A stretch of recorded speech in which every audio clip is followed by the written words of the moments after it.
ọmọ Mercy Aigbe ti kìlọ̀ fún o ní Mercy Aigbe bá ké gbàjarè fáráyé. Lizzy Anjorin ti sọ̀rọ̀ lórí bí Fúnkẹ́ Akíndélé ṣe lo Ìyábọ̀ Òjó nínú eré rẹ̀. Ẹ jókòó ẹ gbọ́ròyìn náà lẹ́kùnrẹ́rẹ́. ọmọ Mercy Aigbe gbajúmọ̀ òṣèrébìnrin tíátà ilé wa ìyẹn Michelle ti kìlọ̀ fún ìyá rẹ̀. Ohun tó ṣẹlẹ̀ ni pé láìpẹ́ yìí ni Mercy Aigbe kọ sórí ẹ̀rọ ayélujára rẹ̀ wípé ọmọ òun Michelle òun ṣẹ̀ṣẹ̀ bá sọ̀rọ̀ tán lórí ẹ̀rọ ìbánisọ̀rọ̀ ni. Ẹ kúkú mọ̀ pé orílẹ̀-èdè Canada làwọn ọmọbìnrin náà wà. Ó sọ pé ọmọbìnrin náà sọ fún òun pé tóun bá fẹ́ ṣègbéyàwó òun ò fẹ́ ìgbéyàwó aláriwo o, ìgbéyàwó bòńkẹ́lẹ́ lòun fẹ́. Ṣùgbọ́n Mercy Aigbe sọ pé ó ń ṣeré ni. Táwọn akẹgbẹ́ Mercy Aigbe tó jóṣe tẹ́tẹ̀ sọ pé àwọn máa fẹ́ ìgbéyàwó náà lójú ni.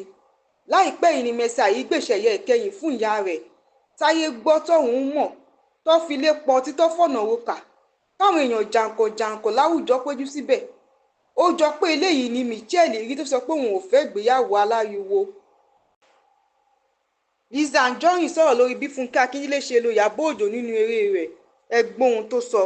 The reason why I didn't do show for very long time, I was very busy, number one. Number two, I don't want situation whereby they will say, Lizzy Anjorin you get fíìmù wọn tà. And there is something about me you all can testify to it.